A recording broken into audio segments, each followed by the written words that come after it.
Hey everyone, this topic is important, but is there time? Yeah, I think I can make this work. It doesn't matter what else is going on, even if the fate of the world is at stake. I have to tell you why you should be showing your heavy-duty grease a little more love.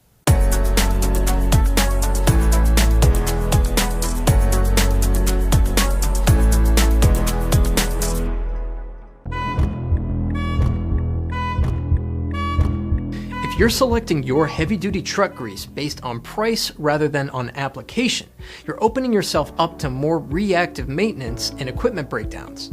You would inspect the same tires for a Class 8 truck as you would for the family sedan, and you have to think about grease the same way.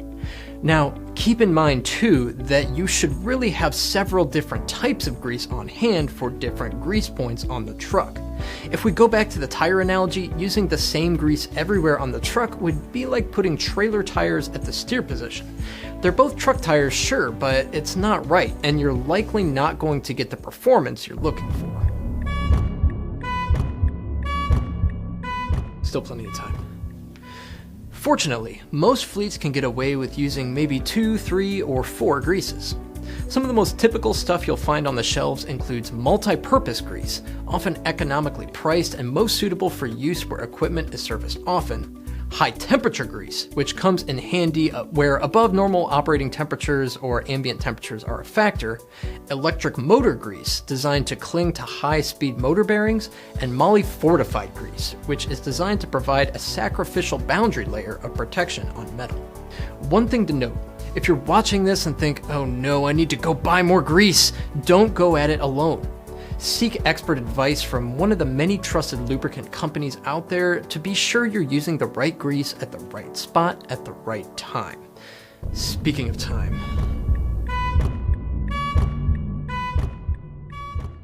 Even if you think you have your heavy-duty greases all sorted out, the weather can change, and all that prep you did to get your grease right goes out the window. But there are solutions to this.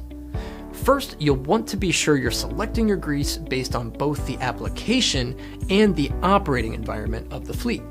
If you operate in the Pacific Northwest, for example, it's important your grease can protect components from an environment that can be affected by salt water and can at times be wet, cold, and dusty.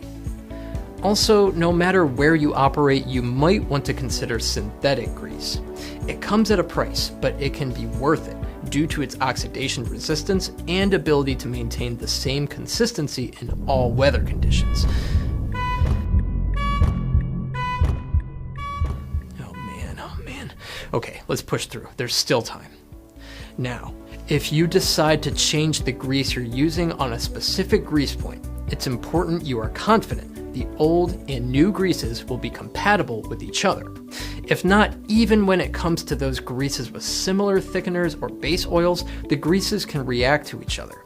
Usually, this means you could see a hardening of the greases at the point where they contact each other, or even separation of the thickener from the base oil, which can make it appear as if the grease will run out. As a best practice, you'll want to cut the service interval in half for 2 periods to make sure the area is protected when adding a new kind of grease to any grease point.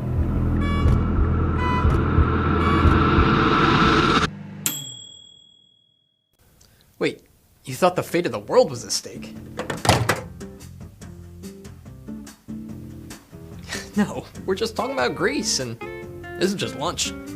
Greasy food? Pizza rolls. Should've let them stand for 2 minutes. For more trucking equipment content, head over to fleetequipmentmag.com. Thanks for watching.